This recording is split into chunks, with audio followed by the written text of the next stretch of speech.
विवेचना में आज कहानी भारत के संविधान बनाने वाले बाबा साहब भीमराव अंबेडकर की।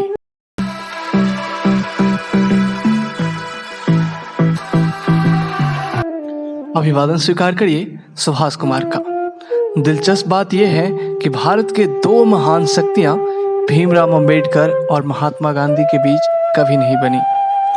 दोनों महान व्यक्तियों के बीच कई मुलाकातें हुई, लेकिन अपना मतभेद को कभी नहीं बांट पाए। आज़ादी से 2 दशक पहले अंबेडकर ने अपने आप को अपने अनुयायियों के साथ स्वतंत्रता आंदोलन से अलग थलग कर लिया था। अछूतों के प्रति गांधी के अनुराग और उनके तरफ से बोले जाने वाले दावे को अंबेडकर एक जोड़ तोड़ की राजनीति मानते थे। जब 14 अगस्त 1931 को गांधी से उनकी मुलाकात हुई तो गांधी ने उनसे कहा था, मैं अछूतों की समस्याओं के बारे में तब से सोच रहा हूं जब आप पैदा नहीं हुए थे। मुझे ताज्जुब होता है, इसके बावजूद उनका हितैषी आप मुझे नहीं मानते हैं।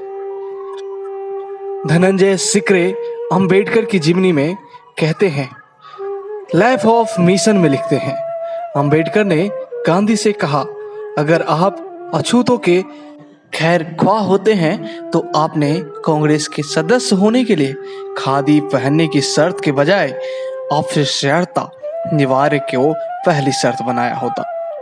किसी की व्यक्ति को जिसने अपने घर में कम से कम अछूत व्यक्तियों या महिलाओं को नौकरी नहीं दी हो, या उससे एक अछूत व्यक्तियों की पालन पोषण का बीड़ा ना उठाया हो, या उसने कम से कम अछूतों के घर में खाना ना खाया हो, तो उसको कांग्रेस की सदस्यता की अनुमति नहीं देते।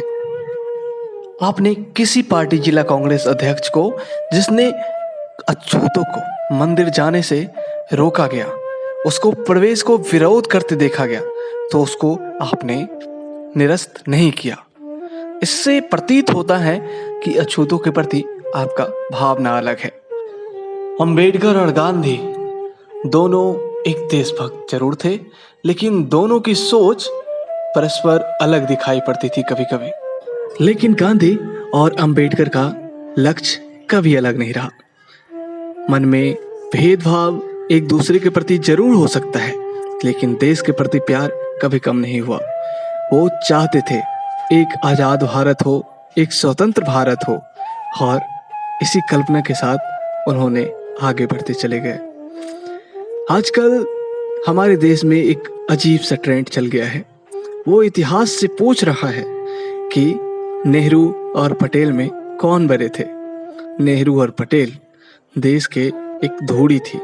वो दोनों एक देश के लिए काम करते थे, लेकिन आज ये देश पूछ रहा है कि नेहरू और गांधी में कौन बड़े थे।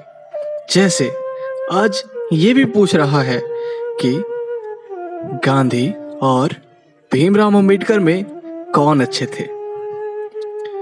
जरूर सोच अलग हो सकती है, लेकिन लक्ष्य नहीं। गांधी हमेशा से शांति की अहिंसा पे चलने वाले लोग हैं। वो हिंसा करने के लिए कभी एक दूसरे को नहीं कहते थे।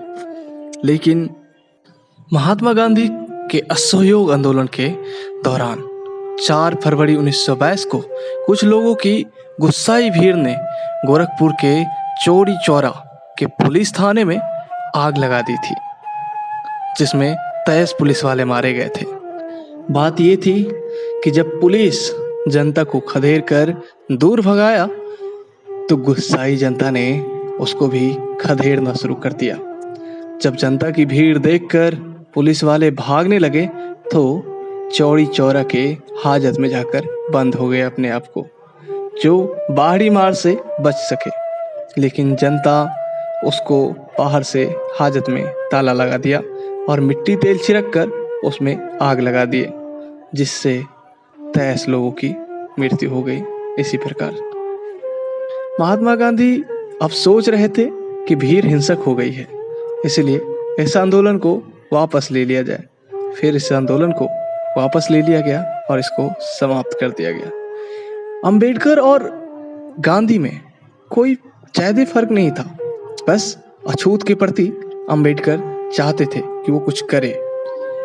अंबेडकर को ऐसा लगता था कि अछूतों के प्रति गांधी की सोच अलग है। लेकिन गांधी की सोच ऐसा नहीं दिखती थी। वो सबको साथ लेके चलना चाहते थे, लेकिन कभी कभी बाधाएं तो आ ही जाती हैं। सबकी सोच एक तरह से नहीं मिल सकती है। दोनों एक देश के महान नेता और विद्वान थे, जो आज के समय में अब नहीं दिख रहा।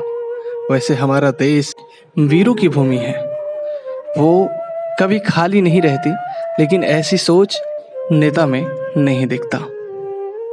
लेकिन हमारा देश कभी झुकेगा नहीं, वो हमेशा बढ़ता रहेगा। अंबेडकर के संविधान के चलते, सुभाष चंद्र बोस और भगत सिंह और बिस्मिल्लाह खान के सोच के चलते हमारा देश कभी नहीं झुका है, ना ही तो कभी झुकेगा। हम अखंड भारत की बात अभी भी सोचते हैं और हमेशा सोचते रहेंगे। अंबेडकर और गांधी की कहानी अब समाप्त हो रही है। अब मेरा विदा लेने का समय हो रहा है, तो दीजिए इजाजत। मैं पुनः मिलूंगा एक नए शख्सियत की कहानी लेकर। तो अब मैं आपसे विदा चाह रहा हूँ। तब तक के लिए नमस्कार।